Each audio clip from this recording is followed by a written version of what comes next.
Ya dok, Oke. Assalamualaikum warahmatullahi wabarakatuh. Ya, Waalaikumsalam warahmatullahi pertama-tama wabarakatuh. matur nuwun sangat nggih dumateng Dr. Agus yang pada hari ini ya sudah memberikan kepercayaan kepada saya untuk menyampaikan suatu telah ilmu yang terkait dengan tinjauan yang berbeda ya mengenai problem yang sama ya.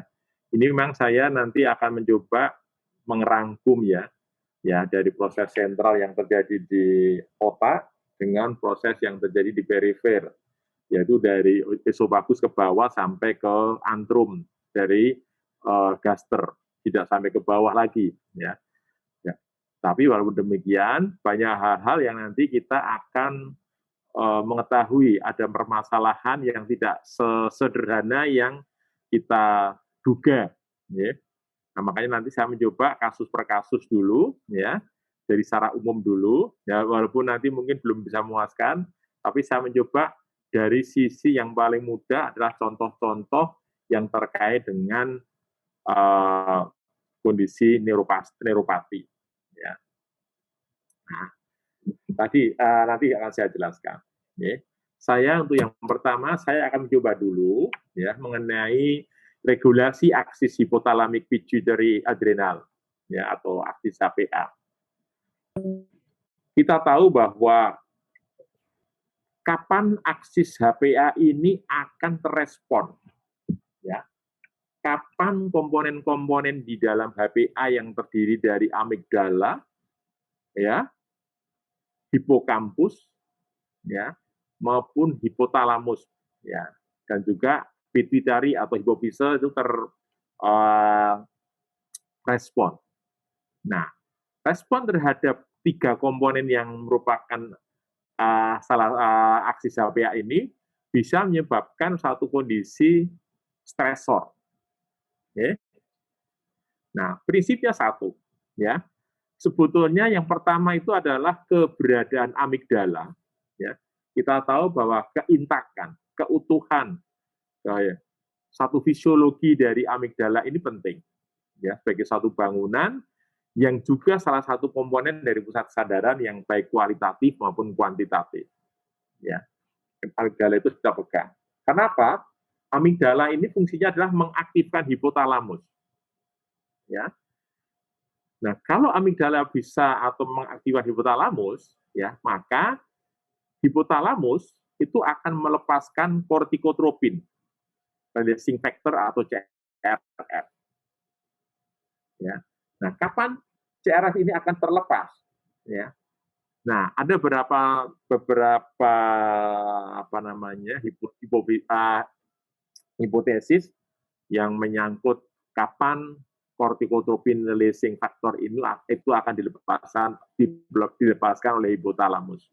Yang pertama adalah pada pasien-pasien dengan sakit berat, pasien luka bakar derajat 3 ke atas, pasien dengan laparotomi, cedera kepala berat, pasien stroke, pasien kanker termasuk juga nasofaring cancer, pasien-pasien dengan keganasan dengan metastase, ya. Bahkan ada yang mengatakan semua pasien-pasien yang adeno CA itu bisa mengaktifkan amigdala, ya, merespon amigdala sehingga hipotalamus akan melepaskan CRF.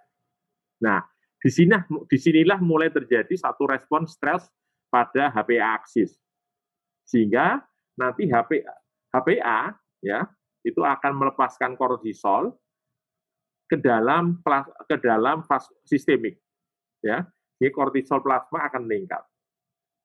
Nah, ketika kortisol plasma ini meningkat, ini akan merangsang hipokampus yang berfungsi untuk mengendalikan penghambatan terhadap aksis HPA untuk mencegah pelepasan kortisol lebih lanjut yang berlebihan. Artinya begini, stres itu boleh sebagai respon pertahanan diri.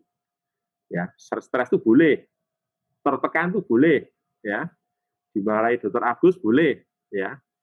Tetapi efek yang ditimbulkan terhadap stresor tadi itu sangat tergantung dari hipokampus.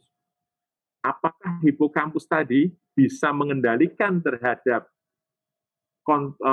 pelepasan kortisol yang berlebih oleh hipotalamus atau tidak. Nah, kalau dia dalam kondisi normal, tentunya itu adalah suatu proses yang dalam batas normal ya, lumrah ya. Ya. Tapi kalau itu bisa menjadi kortisol yang berlebih, itu yang bisa menjadi masalah. Ya. Nah, kortisol ini akan mengontrol umpan balik inhibisi ke hipotalamus. Ya. Kalau kortisolnya itu dikendalikan oleh karena hipokampusnya itu masih baik, ya, sehingga bisa menginhibisi, sehingga kortisol kembali ke hipotalamus dengan jumlah yang lebih sedikit, artinya kita kembali normal. Artinya masuk ke bawah sadar, kemudian tersimpan, ya, selesai masalahnya. Sehingga kita tidak akan berkepanjangan. Itu secara umum ya. Nah, secara khusus, ini akan saya jelaskan, ya, detailnya itu begini. Ini adalah tadi, ya, hipotalamus, ya, kita lihat, ya, kemudian ini adalah hipofise responnya, dan ini adalah adrenal. Nah, ada 3 hal yang harus kita perhatikan di sini. Ya. Pertama adalah produk-produk yang merupakan perantara yang nanti akan disebarluaskan ke sistemik. Ya. Kita perhatikan, pertama adalah adrenokortikotropin hormon, yang kedua adalah respon ACTH yang diakibatkannya, yaitu peningkatan glukokortikoid. Nah, disinilah yang jadi masalah, yaitu glukokortikoid. Ya, artinya kalau hipotalamus tadi melepaskan kortisol, ya, kemudian bisa dihambat, diinhibisi oleh hipokampus, ya udah selesai. Tetapi jika tidak, dia masuk ke sirkulasi, ya, yang nantinya akan menyebabkan satu respon pelepasan adrenokortikotropin hormon yang berlebih, ini yang nanti akan mempengaruhi korteks adrenal, glands of cortex adrenal yang ada di ginjal. Ya, jadi ACTH ini akan mempengaruhi gland of cortex adrenal yang nanti akan melepaskan 2 komponen, yaitu mineralokortikoid. Saya kira nggak usah dibahas kalau yang mineralokortikoid, karena itu kaitannya menjadi hal-hal lain yang tidak dibicarakan di sini. Yang kedua adalah glukokortikoid. Yang kedua, ya. Nah, glukokortikoid ini, ya, ini bisa merupakan negatif feedback. Artinya nanti akan kembali mempengaruhi aksis HPA, ya, yaitu dengan cara hipokampus nanti juga akan menghambat melakukan proses inhibisi lagi, ya. Nah, glukokortikoid ini pengaruhnya itu adalah ke jantung, ya, kemudian ke vaskuler, ya, kemudian juga ke otot, ya, demikian juga ke jaringan adipose, ya, ke jantung, ke seluruh vaskuler, ke jaringan adipose dan otot polos ini tentunya, ya, yang nah, nanti kita akan melihat detailnya begini, ya. Pada neuron hipofisiotropik yang terletak di nukleus paraventrikuler, ya, dari hipotalamus, itulah yang akan nanti mensintesis kortikotropin releasing factor atau CRF dan juga vasopresin, ya. Nah, respon terhadap stres tentunya ini adalah respon normal, apalagi kalau berlebih, itu maka CRF, kortikotropin releasing factor, dilepaskan ke pembuluh portal hipofisis yang mengakses ke kelenjar hipofisis yang anterior. Ya. Nah, ini yang perhatikan. Ikatan, ya, CRF ke reseptor CRF tipe 1 pada kortikotrop hipofisis atau di pituitary itu akan mengaktifasi jalur siklik adenosin monofosfat, CAMP. Kita tahu CAMP ini, ya, pengaruhnya itu ada 2. CAMP terhadap vaskuler dia bisa merupakan vasodilator. CAMP terhadap platelet dia adalah endogenous antiplatelet. Ya, banyak obat-obat yang meningkatkan CAMP. Ya, misalnya silostasol misalnya. Ya.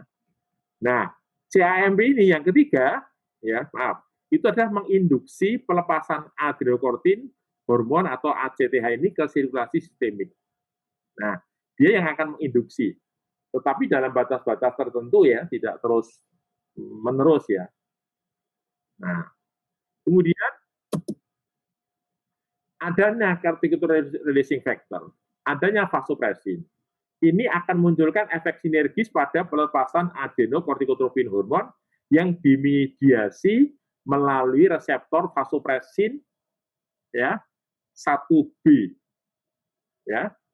Nah, ACTH yang ada di sirkulasi itu akan mengikat reseptor melanokortin tipe 2 di korteks adrenal, yaitu tempat di mana ACTH itu akan merangsang sintesis dan sekresi glukokortikoid ke sirkulasi sistemik. Nah, tadi sudah saya sampaikan, setelah dia itu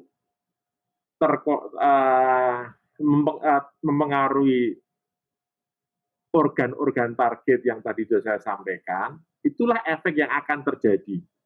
Ya, ke jantung, ya. Kita tahu bahwa pengaruh dari ACTH ini, ya, adalah meningkatkan katekolamin. Nah, peningkatan katekolamin akan diikuti dengan respon dari serotonin, ya, dopamin, noradrenalin, bahkan glutamat juga. Nah, di sini saya akan mencatat ya, adalah noradrenalin. Nah, dengan terjadinya peningkatan ACTH, noradrenalin meningkat berarti simpatis responnya juga akan meningkat. Nah, seseorang yang simpatis responnya akan meningkat, maka akan terjadi vasokonstriksi perifer. Ya. Kemudian simpatis yang meningkat diikuti dengan parasimpatis juga meningkat, sehingga akan menyebabkan keseimbangan ya, tidak terlalu berlebih pada satu komponen. Ya. Kemudian juga oleh karena ACTH yang tadi dilepaskan, glukokortikoid ya akan meningkat, ya, maka glukagon itu akan naik. Kalau glukagon naik, maka insulin turun. Kalau insulin turun, ya, maka gula darah naik. Ya, ini harus kita pegang juga. Jadi gula darah naik. Apa yang terjadi pada gula darah naik? Nanti di belakang nanti akan saya jelaskan kenapa ada disfagi, ada dispepsi, ya, ada neuropati, otonom gastropati, atau gastroenterologi. Itu tadi seperti itu. Nah, kemudian setelah itu, ya, tadi saya sampaikan, kalau glukokortikoid naik, ya, maka sitokain juga akan berespon, ya, melalui jalur substan P, ya. Jadi kalau substan P naik, sitokain naik, makrofag naik, ya, maka akan diikuti dengan mediator-mediator inflamasi yang juga akan naik, ya. Juga akan diikuti dengan agregasi dari leukosit pada dinding endotel. Ya. Kalau glukokortikoid naik, ya, nanti juga akan diikuti dengan peningkatan dari prostaglandin. Ya. Maka suhu tubuh akan naik oleh karena apa?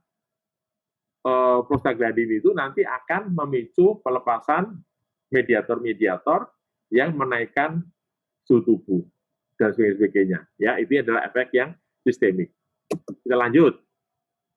Nah, akibat dari glukokortikoid yang tadi bekerja pada target jaringan, misalnya adalah jantung, ya, kemudian otot, ya, kemudian juga akan melakukan umpan balik ke sistem saraf pusat untuk penghambatannya melalui aksi HPA, yaitu dengan tadi sama, ya, dengan respon dari hipokampus, ya. Nah, kita tahu ya di dalam neurologi itu ada 3 area di dalam otak ini yang sangat-sangat peka terhadap kondisi hipoksia. Ya, hipoksia penyebabnya apa? Macam-macam. Ya, bradikardi bisa, ya. Pada kasus jantung terjadinya total AV block bisa, hipoksia akibat katakan apa namanya PPOK bisa, ya. Hipoksia pada kasus-kasus THT misalnya oleh karena terjadi obstruksi, ya, yang kronis oleh karena satu keganasan, oleh karena sesuatu apa pada daerah-daerah di mana di situ merupakan saluran sistem respirasi yang ke otak, itu juga bisa menyebabkan suatu paparan kronik yang menyebabkan hipoksia.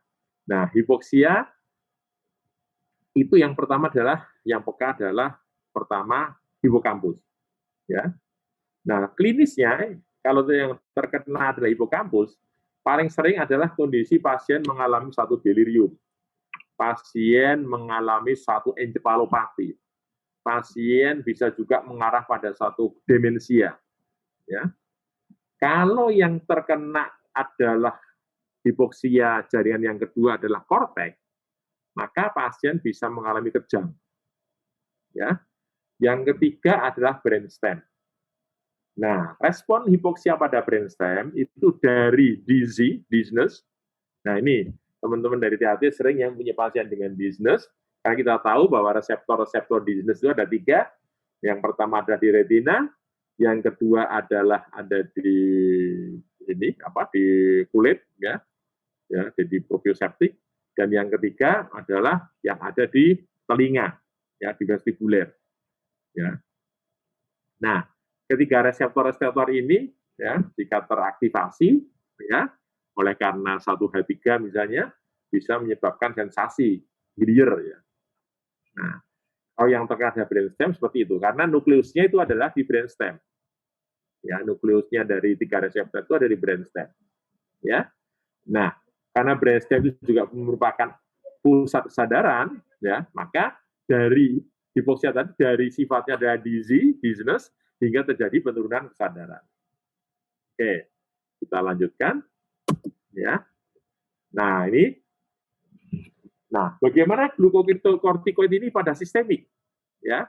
Nah, kita akan mencatat yang nanti akan saya jelaskan, yaitu pertama adalah terkait dengan nitric oxide.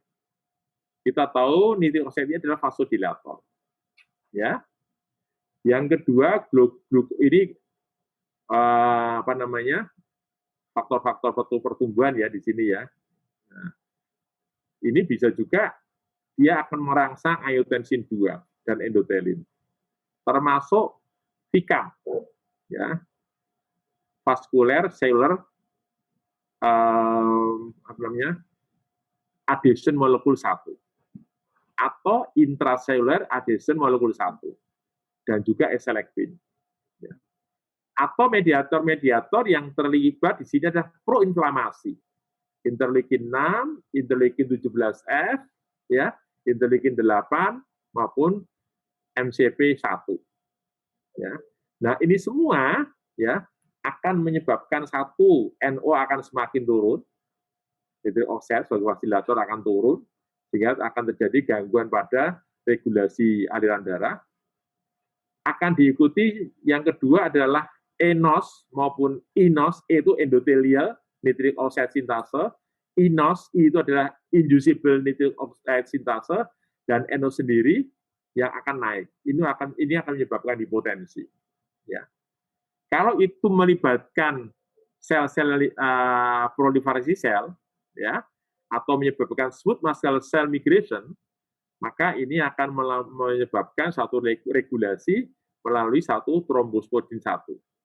Ya.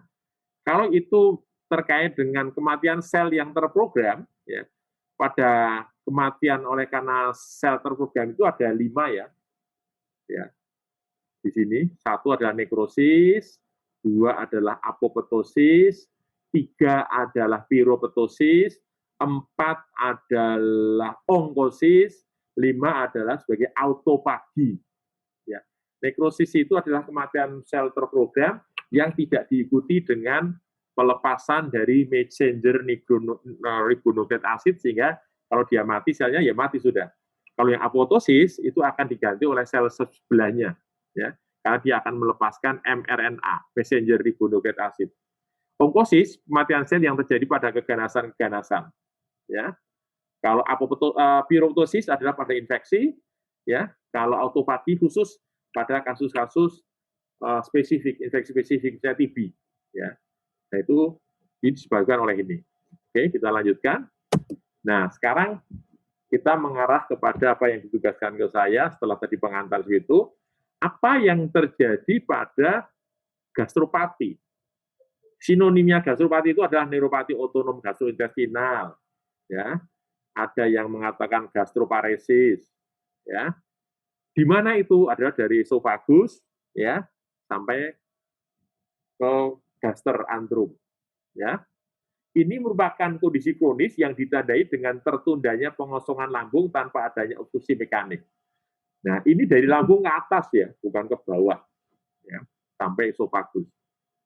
Nah, mekanisme yang terlibat adalah disfungsi dari nervus vagus. Ini yang harus kita perhatikan ya, untuk teman-teman dari THP maupun neuro. Ingat ya, kalau kita bicara neuronal gastropati, dengan sinonim tadi disampaikan, ya, maka mekanisme neurologi yang terlibat itu adalah betul-betul kita lihat adalah satu, ya, itu adalah adanya disfungsi dari nervus polo, ya, disfungsi saraf simpatis, ya, ini saraf simpatis berarti dari ganglion paravertebra pada toraka 5 ini, ya kan? Kemudian juga kerusakan sistem saraf enterik. Nah, ini juga cabang-cabang yang berasal dari ganglion paravertebra, ya, toraka 5. Ya. Kerusakan sistem saraf enterik, ya. Dan hiperglikemia sendiri dapat menghambat fungsi gastrointestinal dari esofagus sampai ke bawah ini. Karena kita tahu bahwa hiperglikemia itu menyebabkan demyelinisasi, ya.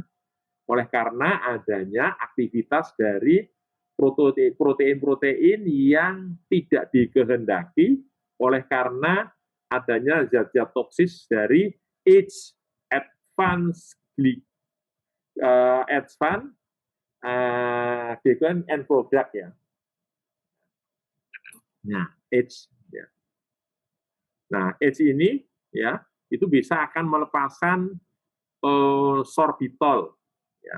Sorbitol itu adalah komponen dari myoinositol yang merupakan mempunyai pengaruh terhadap terjadinya demyelinisasi karena dia neurotoksik. Nah, penyakit yang terkait di sini itu adalah diabetes maupun idiopatik. Karena saya akan mengambil diabetes karena itu adalah yang paling banyak. Termasuk yang tadi sampaikan Dr. Agus, ya, pasien-pasien dengan tiba-tiba mengalami satu disfagia, ya, kemudian disfagianya itu adalah non mekanik, ya, betul-betul satu obstruksi, ya, tanpa adanya satu gangguan mekanik, ya. Jadi betul-betul satu nerve dysfunction, ya. Nah, ini maka kita mengambil contoh adalah paling mudah adalah diabetes. Bisa juga idiopatik, bahkan ada kecenderungan yang idiopatik ini tinggi. Apa saja penyebabnya nanti akan kita jelaskan. Juga dapat terjadi pada pasca operasi. Nah, ini operasi apapun, ya. Apalagi operasi-operasi yang terkait dengan pendekatan operasi yang dilakukan oleh teman-teman dari THP. Ya, ini sangat riskan untuk menyenggol daerah tersebut. Ya. Bisa juga penyakit pembuluh darah kolagen maupun gangguan neurologis yang lain, misalnya stroke, ya, misalnya GBS, misalnya trauma kepala, ya, ini bisa terjadi. Ya. Inilah yang menyebabkan kenapa neuropati otonom gastrointestinal atau gastropati neurological gastropati ini adalah betul-betul kita paham betul, ya. Ada satu multiple etiologi yang bertanggung jawab terhadap kejadian tersebut. Ya. Kita kadang-kadang loh, tidak ada masalah, tidak ada obstruksi, semuanya baik-baik saja. Tetapi pada saat dia dilakukan satu katakan uji pasase terhadap makanan, maka ditolak langsung di situ. Ya. Oke, kita lanjutkan. Nah, sekarang bagaimana epidemiologinya? Ini sudah diprediksi ya. Epidemiologi sudah diprediksi. Karena apa?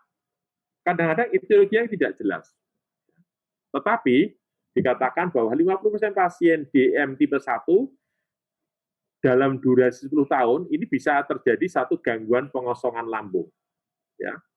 Nah, pengosongan lambung ini, ingat ya, ini konsekuensinya adalah ke atas, ke esofagus, ke atas lagi. Ya, bukan kalau ke bawah, kompensasinya mudah ya, karena di situ nanti akan diimbangi dengan mekanisme lain yang akan menindaklanjutinya. Tapi kalau ke atas, itu yang sering jadi masalah. Di Korea, 13% pasien DM itu mengalami dispepsi. Ya. Nah, dalam kondisi dispepsi ini, ya, probability untuk menjadi satu disfagi ya sangat tinggi. Kenapa? Nanti akan saya jelaskan. Yaitu tadi NO. Ya. Survei populasi pada 15.000 orang dewasa dilaporkan 11-18% pasien neuropati otonom gastrointestinal punya gejala gastrointestinal bagian atas. Ya, sekali lagi, ini adalah gastrointestinal bagian atas. Ya. Oke, kita lanjut. Kemudian studi populasi dari Olmsted County pada pengosongan lambung yang tertunda dengan punya gejala, prevalensinya itu adalah 24,2 per 100.000 penduduk dengan insidensi 6,3 per 100.000 orang per tahun.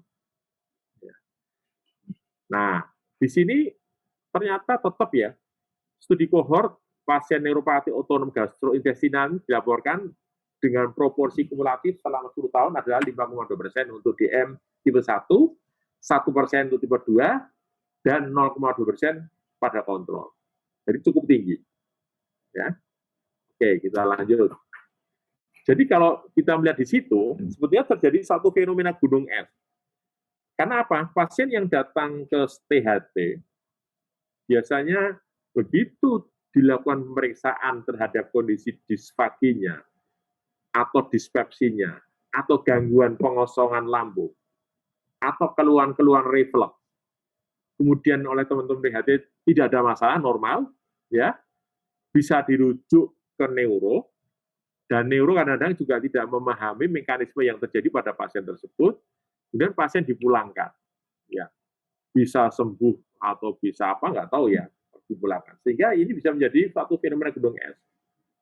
Ya, saya asumsikan bahwa neuropati otonom gastrointestinal atau gastropati neurologi yang diketahui ini kemungkinan hanyalah puncak gunung es besar yang tersembunyi, yang berarti prevalensinya itu dapat lebih tinggi dari yang dilaporkan saat ini. Ya. Karena secara faktual, banyak pasien dari neuropati otonom ini tidak terdiagnosis. Ya kan? Sama sekali tidak terdiagnosis. Yang kedua, ini yang tanggung jawab siapa ini? THT, neuro, penyakit dalam, ya. Nah, kalau itu THT kok normal, kalau neuro kok gejala neurologinya tidak jelas, ya. Sehingga kadang-kadang pasien ya melu bingung gitu, ya. Tapi dengan asumsi yang sama saya sampaikan, kalau itu linear dengan kondisi diabetes, maka insidensi dari neuropati otonom gastrointestinal ini juga akan meningkat. Artinya terjadinya dispepsi, disfagi, yang menyertai dari NOG ini, atau neuropati otonom gastrointestinal itu juga akan meningkat. Oke. Nah ini beberapa sinonim neuropati otonom gastrointestinal. Ya. Dulu kita sering mengatakan delayed gastric emptying, ya, atau pengosongan lambung yang tertunda. Ada yang mengatakan gastric atoni, ada yang mengatakan gastric dysmotility, ya, dysmotility, ada yang mengatakan gastric stasis, ada yang mengatakan gastroparesis, gastroparesis diabeticum, gastropati, atau severe functional dyspepsia. Nah, ini semuanya adalah lambung ke atas atau gastrointestinal ke bagian atas. Berarti sampai ke esofagus. Dengan gambaran klinis, seperti tadi saya sampaikan, bukan hanya mual muntah, ya, tapi klinisnya bisa sampai disfagi tadi. Ya, oke, kita lanjut. Patogenesisnya ini yang akan saya jelaskan kepada Anda semua, baik teman-teman dari neurologi maupun dari THT. Ya. Patogenisnya ini belum banyak diketahui, ya, sepertinya berhenti saja. Ya, tetapi dengan tadi saya sampaikan adanya fenomena gunung es, ini mulai terjadi penelitian, ya, yang sifatnya adalah molekuler, ya. Dikatakan bahwa mekanisme pengosongan lambung yang merupakan komponen dari otot polos, ya, sampai ke esofagus ini sebetulnya adalah interaksi antara otot polos, saraf otonom enterik dan ekstrinsik, maupun aktivitas dari sel interstisial cajal, ICC, ya. Nah, neuropati otonom ini merupakan mekanisme utama neuropati otonom gastrointestinal diabetes, ya. Sekali lagi, contoh yang paling bagus, paling krusial, paling mudah untuk dijelaskan adalah pada neuropati otonom gastrointestinal oleh karena diabetes. Ya, karena ini mekanismenya jelas dan kasusnya sering kita jumpai. Nah, ini yang harus kita ketahui. Disfungsi nervus vagus itu dapat mengurangi relaksasi pilorus sehingga akibatnya transportasi makanan terganggu. Nah, inilah yang kita lihat, ya. Nah, kalau kita mengatakan transportasi makanan berarti mulai dari atas, ya, dari peralihan laring-paring di atas ke bawah, ya, dan ke esofagus, ya, kemudian ke bawah sampai antrum, gaster, ya, sampai ke bawah lagi juga akan melibatkan saraf-saraf intrinsik dari abdomen. Nah, disfungsi nervus vagus yang dapat mengurangi relaksasi pilorus ini, ya, ini akibatnya klinisnya bermacam-macam, disfagia, mual, ya, distensi perut yang membesar, ya, dan sebagainya. Dan yang sangat menarik, ya, akhir-akhir ini, ya, jadi belum lama, baru tahun 2011, ya, ternyata adanya berkurangnya atau hilangnya ekspresi dari neuronal nitric oxide sintase dan juga sel interstisial cajal.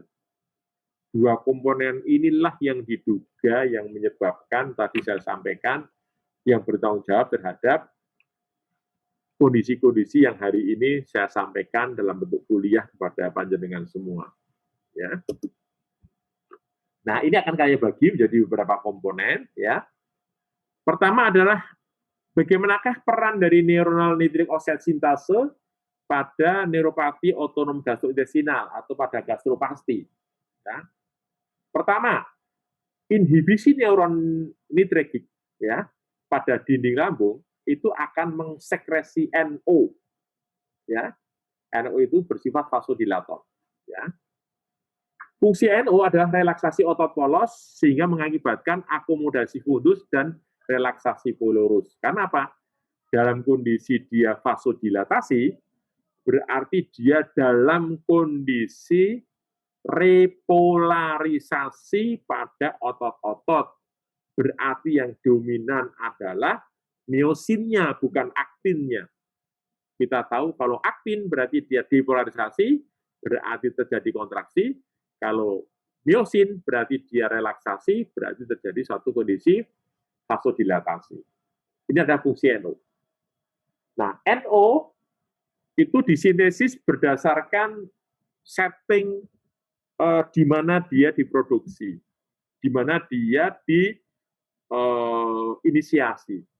Karena kita bicara mengenai nerve yang terlibat, nervus vagus katakan di sini, atau nervus intrinsik, atau nervus yang terkait dengan saluran pencernaan, ya, maka dikatakan bahwa ini adalah berarti N, ya, atau neuronal nitric oxide sintase, ya, dan diekspresikan ke saraf enterik, ya, ke jaringan saraf yang ada di saluran pencernaan dari esofagus sampai ke bawah. Nah, fungsi dari nitric oxide, fungsi dari nNOS adalah satu, mengontrol tonus otot sphincter esofagus bagian bawah. Nah, inilah yang harus kita perhatikan. Ya, sekali lagi, yang bertanggung jawab di sini ya adalah nNOS. Salah satu yang menjadi pertanyaan yang tadi depan disampaikan oleh Dr. Agus tadi adalah mengontrol tonus otot sphincter esofagus bagian bawah sehingga terjadi disfagi tadi. Ya, karena nNOS-nya itu turun sehingga fungsi relaksasinya tidak ada, ya, maka akan diganti didominasi oleh fungsi depolarisasi sehingga pasien akan dalam posisi dia mengalami suatu kondisi sphincter yang tereksitasi, ya, sphincter yang mengalami kontraksi, ya. Kemudian pilorus juga sphincter OD dan anus. Ya, ini menurut si Farao tahun 2008. Ya. Bisa juga memodulasi refleks akomodatif fundus dan refleks peristatik usus halus. Ini kita kasih. Artinya, kalau kita mengatakan refleks akomodatif berarti masih di gaster tapi di fundus, ya. Dan kalau ke bawah lagi berarti di refleks peristatik usus halus, ya. Dari yeyenum, ileum, ya, terus ke bawah. Nah, ini yang kita perhatikan. Perubahan molekular sistem saraf enterik ini akan mempengaruhi tertundanya pengosongan lambung melalui pengurangan nitrik nNOS, ya.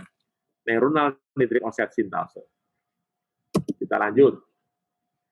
Pada neuropati otonom gastrointestinal yang disebabkan oleh diabetes, ya, ini berkaitan dengan hilangnya nNOS mRNA dan protein-protein spesifik, ya. Ini pada diabetes. Kenapa pada diabetes terjadi satu neuropati otonom? Itu sebabnya itu, ya. Tetapi di lain pihak ada faktor-faktor vaskuler lain, faktor-faktor degeneratif lain, faktor-faktor yang selama ini sering kita dengar, yaitu tentang lipid.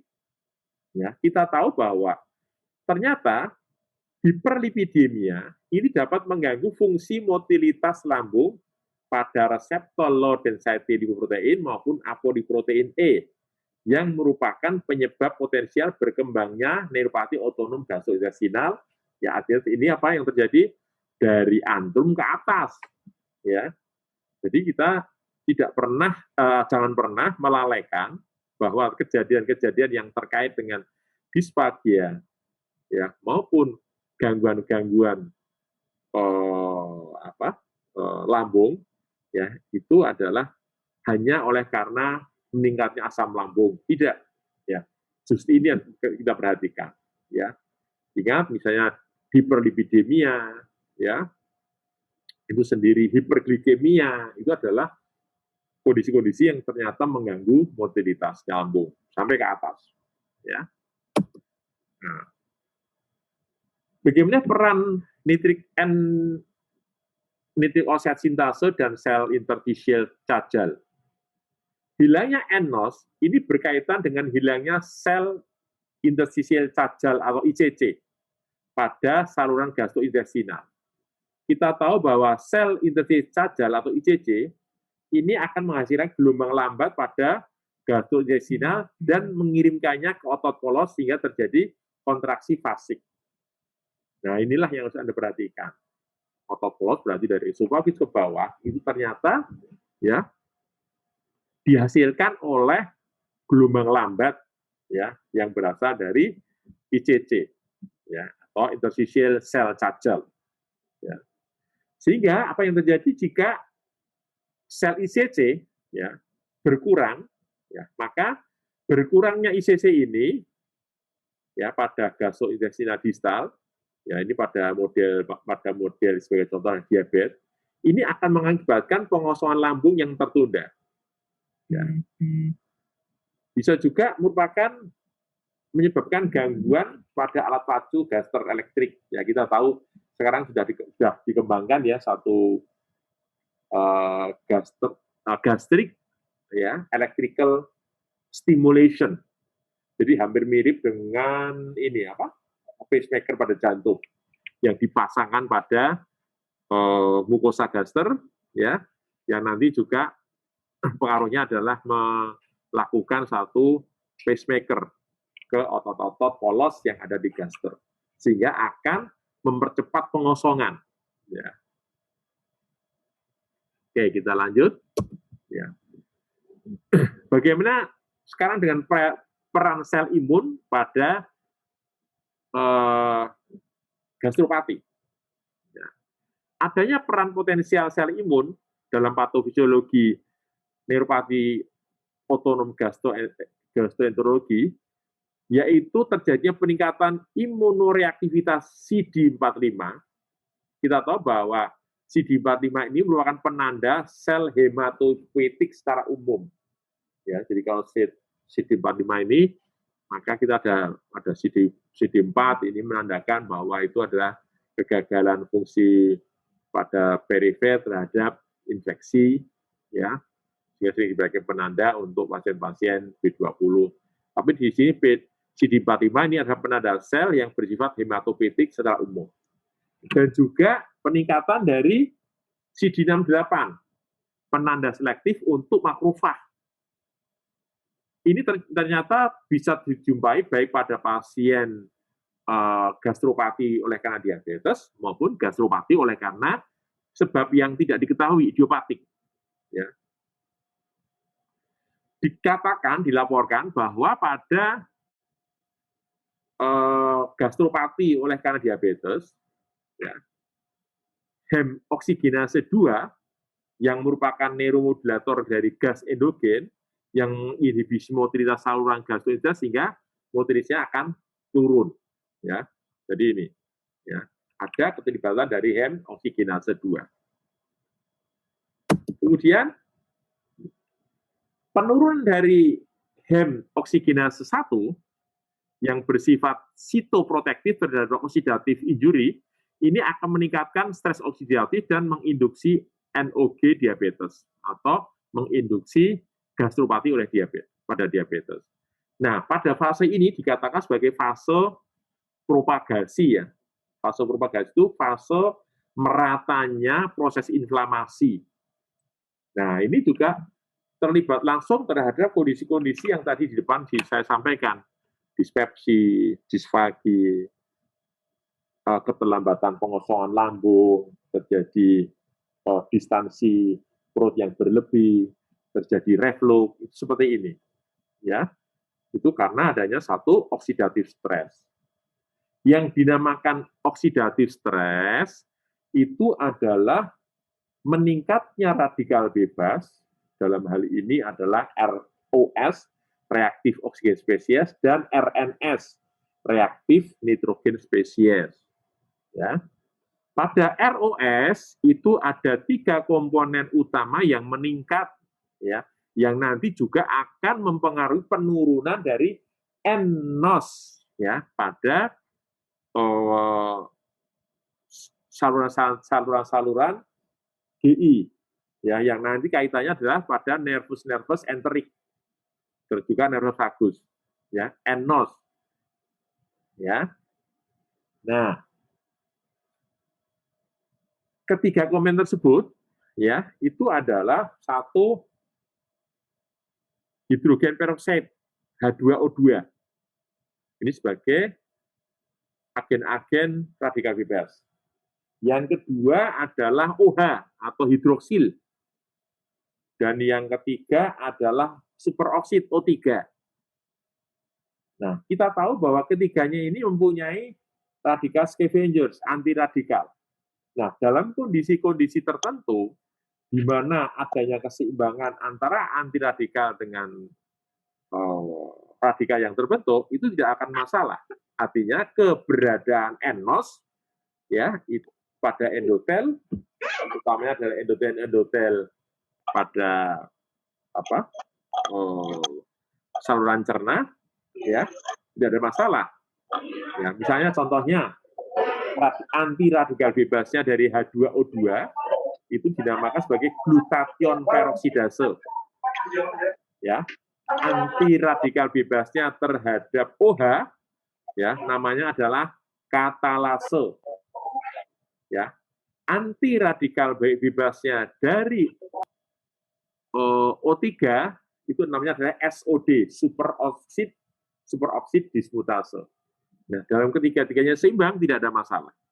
Ya, maka kita bisa juga sebetulnya melakukan pemberian suplemen obat-obat radikal bebas, misalnya anti radikal bebas pada kondisi-kondisi yang tadi mungkin ya kita mencoba lah, atau melakukan riset lah, ya, atau Anda sebagai residen melakukan tesis coba pemberian radikal bebas pada perbaikan dispagi misalnya, bisa juga, ya. Oke, kita lanjut, ya. Hubungan antara hiperglikemia dengan pengosongan lambung. Ya. Pada pasien DM, terdapat hubungan antara hiperglikemia dengan pengosongan lambung. Karena apa? Hiperglikemia ini akan merangsang kontraksi pilorus yang di depan tadi saya sampaikan, dan menginhibisi kontraksi antrum. Ya, jadi menghambat kontraksi antrum. Akibatnya apa? Maka pengosongan lambung akan tertunda. Nah, ini yang tadi saya sampaikan. Ya, pada pasien-pasien yang diabetes lama, lebih dari 10 tahun, usianya sudah lebih dari 55 tahun, ya, maka akan diproduksi advanced glycation end product (AGE), ya, advanced glycation end product, ya, yang diproduksi selama masa hiperglikemia tersebut. Nah, AGE ini akan menginhibisi ekspresi enos intestinal. Artinya, bukan hanya radikal bebas yang bisa menghambat ekspresi dari enos, tetapi AGE sebagai produk dari hiperglikemia bisa juga ya menyebabkan enosnya menjadi turun karena terinhibisi, dan ini pun bisa menyebabkan secara klinis gambaran-gambaran yang di depan tadi saya sampaikan bisa terjadi, dispepsi, disfagi, dan sebagainya. Ya, satu pengembangan, ya, satu peningkatan, peningkatan ekspresi AGE atau advanced glycation end product pada pasien-pasien diabetes ini akan mengakibatkan hilangnya ekspresi enos pada intestinal. Sehingga pemberian inhibitor AGE dapat bermanfaat untuk terapi komplikasi GI pada pasien DM. Coba saja ya kalau Anda mencoba untuk melakukan suatu riset, ya. Oke. Bagaimana dengan peran imunoreaktivitas? Ya. Berdasarkan biopsi full thickness pada pasien gastropati, didapatkan luar biasa ini, 83% itu mempunyai kelainan histologis, yaitu hilangnya sel intestinal cacar dan peningkatan CD45 serta imunoreaktivitas CD68. Ya. Nah, ini yang harus kita perhatikan. Ya. Kenapa? Sebagian besar kasus penurunan ekspresi enos itu ditemukan pada pasien idiopatik, yaitu 40%, dibandingkan pada diabetes yang 20%. Ya. Nah, ini yang menyebabkan kenapa jika sel-sel cacarnya hilang, maka ekspresi enos juga akan turun. Ya. Sehingga tadi akan terjadi gangguan pasase makanan. Karena apa? Nervus vagus akan tereksitasi. Ya, nervus entrik yang lain akan tereksitasi. Gangguannya adalah menjadi sangat multi kompleks. Ya. Oke. Kita lanjut. Nah, etiologinya. Ya, etiologi dari neuropati otonom gastrointestinal atau etiologi gastropati neurogenik atau gastroparesis. Ya. Berdasarkan penelitian oleh Kim dan Ko tahun yang lalu di Korea, ya. Maaf, ini yang Krishna Sami dan Abel ya, 2 tahun yang lalu. Dari 146 pasien NOG, ya, atau gastroparesis, ya, ternyata didapatkan 36% di idiopatik, tidak diketahui. Ya, etiologinya tidak diketahui.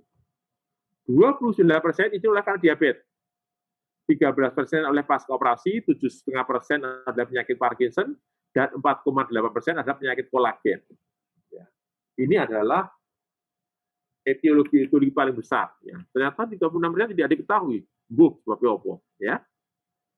Nah, namun selanjutnya, penelitian dari Kim dan Kuo, ya, penyakit metabolik, penyakit neurologis, misalnya lesi batang otak tadi saya sampaikan, disfungsi pada otonom, baik simpatis maupun parasimpatis atau enterik, ya, kerusakan jaringan konektif tisu, autoimun, ini berpotensi mengganggu sirkuit saraf-saraf yang ada di enterik, di otak.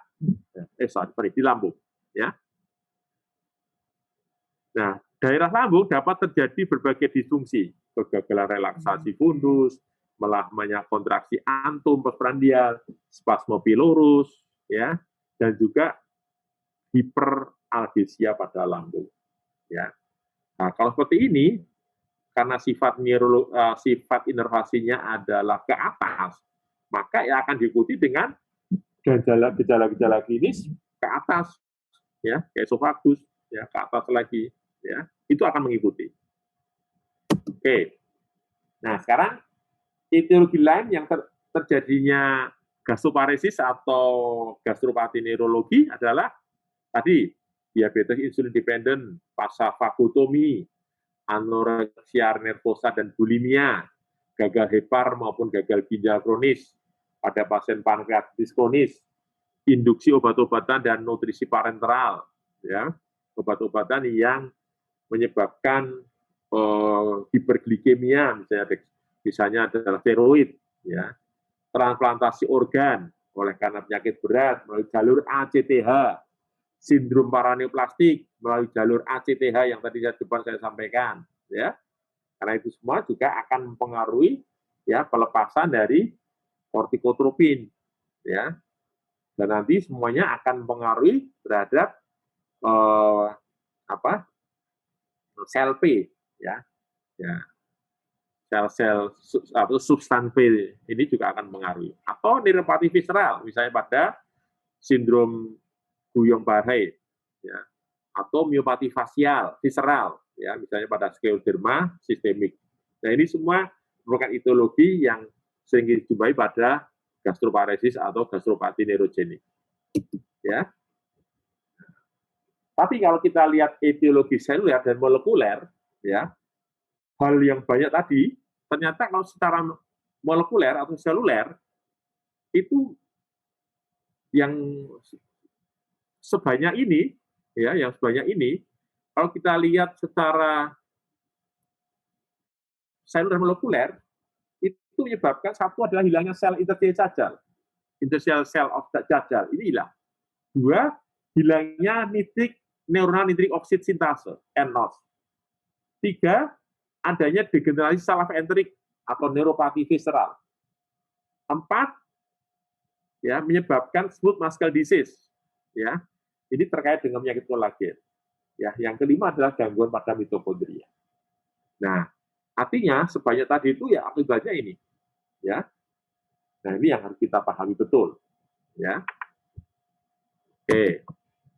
Tanda gejalanya tadi mual persisten dan muntah, reflux dan kembung, perasaan cepat kenyang, gastric failure termasuk di sini adalah adanya dispepsi, disfagi, ya. Kemudian nyeri abdomen kronis sebagai akibat neuropati visceral, sensasi nyeri menyebar seperti rasa terbakar, terpotong, ya.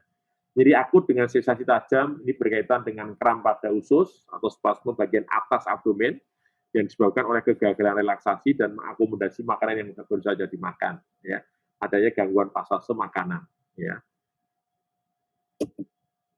Nah, tanda-tanda lain, ya, pengosongan saluran GI yang buruk ini rentan terhadap regurgitasi makanan padat dan ini yang akan menyebabkan satu gastric esophageal reflux disease atau GERD dengan derajat reflux yang ringan hingga berat, ya. Nah, inilah yang harus kita perhatikan. Ternyata pasien-pasien yang kita diagnosis sebagai GERD, ya, itu sangat erat kaitannya dengan gangguan pengosongan dari lambung yang buruk. Ternyata ini erat kaitannya dengan tadi pengurangan sel jajal atau hilangnya, penurunan dari NOS, ya, penyakit-penyakit mitokondria, dan sebagainya. Nah, ternyata peran dari NORPH ya itu luar biasa di sini. Ya. Nah, karena harus kita ketahui komplikasi GERD ini akan menyebabkan spasma esofagus yang juga disebut sebagai non-cardiac chest pain. Nah, ini yang harus perhatikan. Ya, kok bola-balik disfagi membaik, atau menetap. Ya, jangan-jangan ini adalah sebelumnya pasien punya GERD yang berkepanjangan, ya, tapi kita tidak ngeh ya, tidak care, sehingga mengabaikannya. Ya. Pada kasus yang berat, bisa terjadi satu reflux pneumonitis aspirasi, sehingga akan semakin memperparah GERD-nya. Ya. Pasien akan bersendawa terus-menerus, ya, tidak henti-hentinya, ya, akan menyebabkan kembung berulang, ya, sehingga pasien akan mengalami suatu distensi abdomen yang luar biasa, sehingga menekan diafragma ke atas, sehingga pasien sesak nafas dan tidak nyaman. Nah, ini kadang-kadang pasien mengeluh sesak nafas. Nah, kita kadang-kadang, oh ini jantung atau bukan ya? Oh, jangan-jangan jantung. Oh, jangan-jangan paru. Oh, jangan-jangan yang lainnya. Ternyata ini ada satu reflux pneumonitis aspirasi. Pada pasien-pasien GERD yang tidak lepas tadi saya sampaikan, jangan-jangan oleh karena adanya satu spasma esofagus yang menyertainya. Jadi kalau kita punya pasien dengan spasma esofagus, di mana akan terjadi disfagia, jangan pernah melupakan kaitan-kaitan ini tadi. Ya. Oke, kita lanjut. Nah, diagnosis neuropati otonom gastrointestinal atau diagnosis dari gastropati ini, tentunya periksa klinis menyeluruh, singkirkan etiologi, tegakkan faktor risiko, ya, cari faktor-faktor penyulit yang mengarah pada temuan etiologi. Riwayat pasien yang terperinci adanya diabetes, adanya faktor risiko lain, pemeriksaan darah rutin dan kimia darah, dan pemeriksaan khusus. Ya. Endoskopi saluran gastrointestinal bagian atas, kita akan melihat ada apa di situ. Kemudian serial barium gastrointestinal dengan small bowel stroke, ya. Bisa juga USG abdomen, ya. Atau dengan GAT. Nanti ada GAT, ada GAS ya. GAT ini ada standar, gold standard, yaitu gastric emptying test itu gold standard. Bisa juga dengan pemindaian, scanning, ya. Atau kita juga bisa melakukan periksaan EGG, elektrogastrografi. Ini kayak EKG, kayak EEG ya, tapi ada EGG. Ya. Nah, terdapat 3 tingkatan pasien-pasien dengan neuropati gastrointestinal. 3 tingkatan. Tingkat pertama ringan, ya, gejalanya masih datang dan pergi. Sudah dikontrol dengan modifikasi diet, menghindari obat-obat yang dapat mendorong lambung. Ya. Tingkat 2, ini sudah terkompensasi. Gejalanya sudah mulai parah, harus pasien sangat tergantung dengan terapi untuk merangsang pengosongan lambung. Ya. Pasien rentan terhadap mual muntah, ya, tapi belum memerlukan rawat inap. Tapi pada tingkat 3 ini sudah merupakan gagal lambung, sudah terjadi disfagia, sudah mulai terjadi suatu muntah yang terus-menerus. Ini ditandai dengan tidak adanya respon obat yang diberikan untuk mengobati neuropatinya, tidak untuk mengobati gastropatinya. Pasien tidak dapat mempertahankan nutrisi dan dehidrasi yang tepat karena tidak bisa masuk, semua intake tidak bisa masuk. Diperlukan cairan IV karena tidak lewat mulut nggak bisa. Ya. Nah, pada pasien dengan tingkat 3 ini perlu rawat inap. Okay. Nah, tentunya untuk manajemen jangan pernah lupa pengobatan etiologi adalah paling penting. Ya, kalau diabetes ya tetap ya kontrol terhadap gulanya. Ya. Nah, terdapat beberapa pendekatan pengobatan untuk pasien dengan gastropati ini. Ya, terapi non farmakologis, modifikasi diet, obat-obat yang merangsang pengosongan lambung, dinamakan prokinetik, ya, obat-obat untuk mengurangi muntah, antiemetik, obat-obat untuk mengendalikan rasa nyeri dan spasmenya, ya, spasme intestinal, ya. Jadi obat-obat yang memperpanjang relaksasi, ya, atau pembedahan, ya. Nah, obat-obat yang untuk pengosongan lambung ini yang lazim dipakai adalah penghambat dopamin. Yang di Indonesia itu dulu dikenal adalah metoclopramid dan domperidone. kita tahu bahwa metoclopramide itu mempunyai efek samping neurologi yang serius ya, termasuk tardive dyskinesia yang bersifat irreversible. Jadi malah pasien malah jatuh dalam kondisi dyskinesia. Tapi yang aman adalah domperidone, ya, karena ini jauh lebih aman, ya, dan di Indonesia sudah mulai tersedia. Oke. Nah, sekarang yang dikembangkan di Amerika yaitu GESS, ya, gastric electrical stimulation. Jadi kayak pacemaker di jantung gitu ya. Diletakkan di mukosa lambung, ya.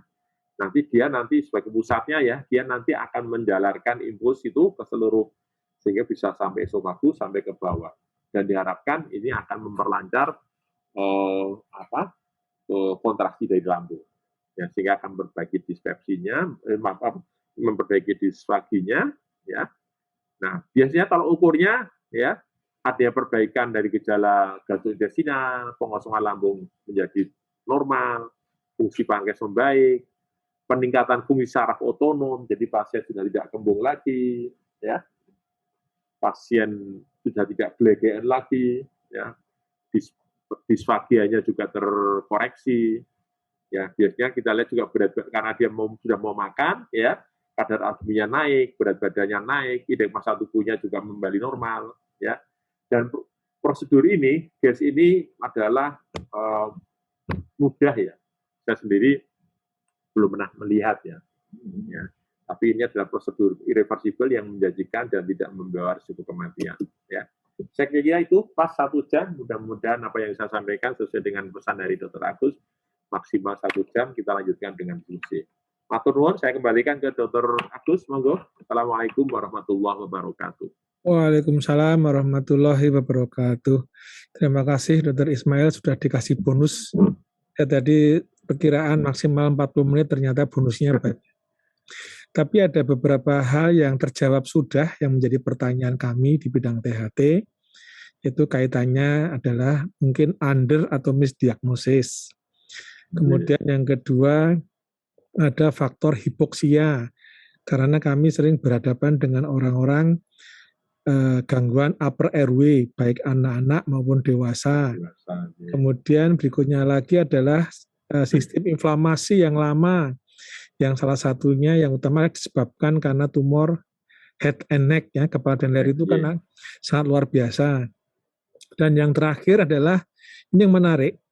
Jadi kami kan juga kalau di penyakit dalam ada GERD, ya. Di kami ada yang namanya LPRD, laringo-pharyngeal reflux disease. Nah, selama ini kita menjadi gold standar itu terapinya adalah PPI dan nggak pernah sembuh-sembuh. Nah, dan dia tidak punya penyakit DM. Nah, ini kan jadi menarik ini, ternyata ada fenomena karena pengosongan lambung yang lambat, tadi disebutkan apapun sebabnya menyebabkan kejadian reflux. Yang ada aspirasi, bahkan di kami kalau di LPRD itu pasien mengeluh tenggorokan kering, kemudian kadang-kadang terasa seperti tercekik. Nah, seperti itu Dokter Ismail. Jadi alhamdulillah saya mendapat jawaban dari satu sisi kenapa pada penanganan disfagia maupun LPRD itu punya kendala. Nah, ini kejawab sudah nih salah satunya ini. Maturun sangat ya alhamdulillah. Sekarang kami persilakan kepada residen. Nah, ini ada yang bertanya. Jadi PPI nggak ada tempat lagi ya, karena kalau PPI di bawah Agus. Itu selama ini kan kita konsennya PPI. Sakitnya di atas, diantem PPI kan berarti kan di duodenum itu. Betul. Berarti atur banget kan, itu. Jadi mereka Dr. Ismail ada pertanyaan dari residen kami THT. Monggo langsung saja. Terkait pemberian nutrisi parenteral, berapa lama hingga dapat menimbulkan kondisi gastropati? Yang kedua, tadi ada pemeriksaan gold standar penegaan gastropati, tapi sudah disebutkan tadi yang nomor 2 ya. Ini yang nomor 1 aja yang ingin kita ditanyakan adalah berapa lama, monggo Dr. Ismail. Baik, jadi begini, ingat ya, manusia makhluk hidup itu adalah dalam kondisi homeostasis normal. Nek makan ya lewat mulut, makanan ya harus dikunyah, ya. Ngunyahnya juga ada aturannya. Maaf ya, kalau orang Islam kan itibak Rasulullah 32 kali. Ya. Oke. Kemudian, nah soal kita balik sekarang. susu, agak limang kunyahan dilek langsung, gitu. Nah, kita tahu bahwa kunyahan itu ada penelitian yang dilakukan oleh teman-teman dari Birmingham, ya. Pada saat kunyahan ke-20 itu amilase dilepaskan. Pada kunyahan yang ke-30 ya enzim-enzim proteolitik dilepaskan. Sehingga pada saat kunyahan masuk ditelan itu beban ya mekanik yang dilakukan oleh gigi ya kemudian diterima melalui esofagus dan gaster itu tinggal beban-beban yang sifatnya adalah kimiawi. Sehingga beban dari sel-sel parietal gaster yang memproduksi HCl itu cukup sedikit saja. Ora sakake-akeh. Coba orang sekarang, agak limang kunyahan langsung dimplok. Akibatnya apa? Secara material belum hancur, amilase belum maksimal, proteolisis belum terjadi, akibatnya apa? Asam yang dilepaskan oleh sel-sel parietal lebih banyak. Nah, akibatnya apa? H2 meningkat, H1 meningkat, ya. Nah, itulah yang menyebabkan satu kondisi akumulasi dari hidrogen tadi, ya. Itu yang menyebabkan pasien itu akan mengalami tadi paru-parengal, reflux disease, GERD dan sebagainya. Nah, sekarang pertanyaannya berapa lama? Nah, artinya ya, kalau kita mengkondisikan pasien dalam pemberian enteral infus ya, oleh karena adanya gangguan di sini, maka kita seakan-akan membiarkan kondisi homeostasis tadi tidak dijalankan dengan baik. Akibatnya apa? Proses abnormal yang harusnya ada aktivitas amilase, proteolisis, kemudian penghancuran lipid, ya, kemudian ada proses mekanik, itu otomatis semua terhenti. Kalau itu semua terhenti, itu menyebabkan dopamin, ya, yang ada di kita tahu reseptor dopamin kan ada 6 ya. Di sini adalah dopamin yang reseptornya adalah reseptor 1, dopamin 1. Ya, yang disimpan di basal ganglia. Ya. Nah, dia nggak punya pekerjaan. Apa gawean saya? Ya, inilah yang menyebabkan kenapa kita tidak boleh berlama-lama. Walaupun pasien itu adalah terpasang nasogastrik tube parenteral, walaupun pasien itu kecuali pasien koma ya, koma kan rasa ngemplok ya, lain ini. Ya, tapi setidaknya harus berapa lama. Maka tetap kita per oral harus, walaupun pasien nasogastrik, ya pasien tetap diminta untuk mengunyah dan sebagainya. Selama tidak ada kontraindikasi tentunya. Ya. Nah, berapa lama? Ada yang mengatakan bahwa maksimal ya pada pasien-pasien yang tadi saya sampaikan, kecuali pada pasien stroke yang mengalami gangguan jadi dispersinya itu dispersi total ya oleh karena parese nervagus total ya tentunya tidak mungkin ya. Kalau itu seperti itu jelas ya. Tetapi mengatakan bahwa dalam 3 bulan seorang pasien itu mengalami satu kondisi disabilitas seperti itu, ya, maka mempunyai potensi lebih tinggi untuk terjadinya irreversibility of dysphagia. Makanya jangan berlama-lama. Batasnya dari penelitian memang 3 bulan. Ya, batasnya penelitian loh ya. Tapi kalau pengalaman saya nggak tahu. Tapi kita jawabnya penelitian yang tadi disampaikan di Birmingham tadi. Makasih, Dr. Agus. Terima kasih. Nah, ini kan menyangkut tadi yang saya sampaikan ya. Jadi di kami itu kan kebanyakan pasien dengan head and neck cancer itu kan ada kesulitan menelan dari fase oral, fase faringeal, terutama di situ. Sehingga kadang-kadang kita berhadapan dalam memotivasi pasien itu bisa makan, tapi asupannya yang tidak cukup. Nah, tapi pasien dimotivasi tidak mau atau kita yang mungkin kurang menganggap toh sudah bisa makan, tapi kita lupa akan jumlah yang dibutuhkan oleh dia. Nah, itu juga ternyata bisa terjawab, ingat Pak Ismail. Yeah. Nah ini ada lagi ini pertanyaan, tapi ini titipan ini. Ini sering kita hadapi terutama untuk pasien-pasien LPRD yang sudah dikasih PPI berkali-kali nggak mempan. Pengaruh stres, cemas, depresi terhadap gastropati atau seperti Pak Ismail. Nah, kita kembali ke depan pengenalan saya tadi, Yeah. ya. Berarti jangan pernah melupakan sindroma-sindroma gastrointestinal. Ingat ya, 60% sindroma gastrointestinal itu melibatkan amigdala, melibatkan faktor psikogenik, 60%. Bahkan pada perempuan itu bisa 80%. Ya. Nah, makanya di depan tadi saya sampaikan, kalau itu melibatkan amigdala, ya saran saya adalah bagaimana supaya hipokampus bisa maksimal untuk menginhibisi lepasnya kortisol yang berlanjut menjadi bermacam-macam sindroma tadi, termasuk LDRD maupun GERD. Ya, kalau PPI sudah nggak ada tempat. Nah, di sini ya untuk menginhibisi tadi itu bisa dengan cara, kalau begitu apa ya paling mudah?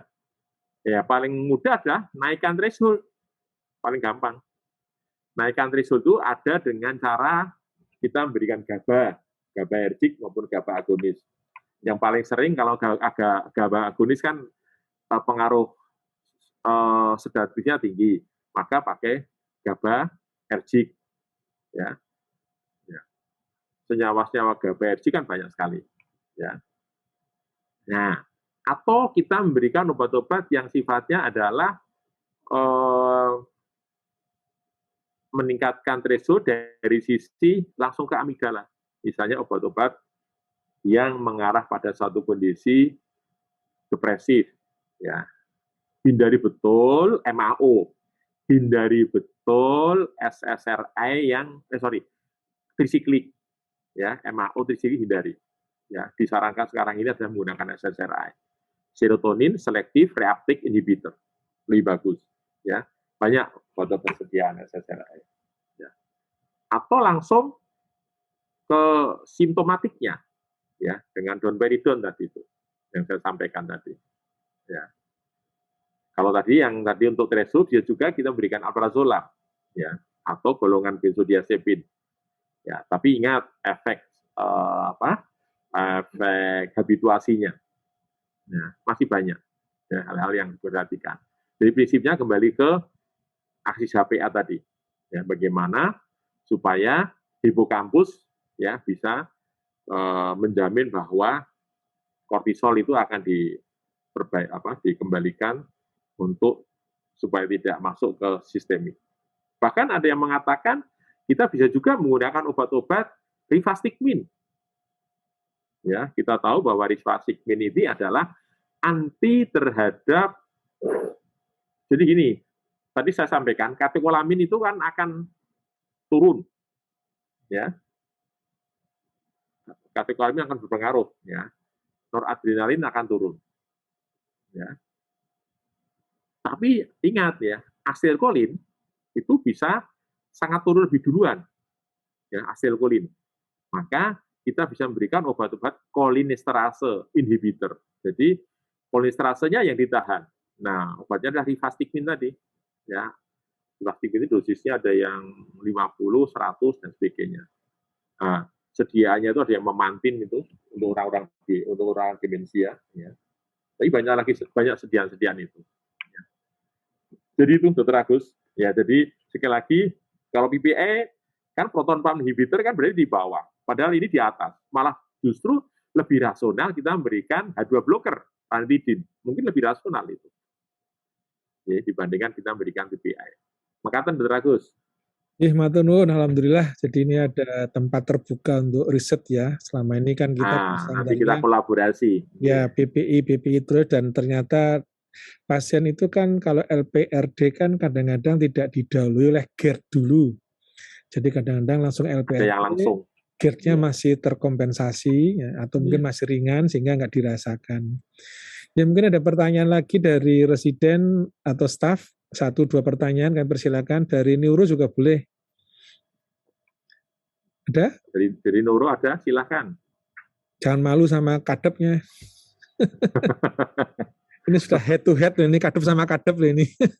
Oh iya, head to head ini tinggal nanti Dr. Agus juga bisa menjawab yang kalau terkaitan dari neuro terkait dengan tadi, silakan.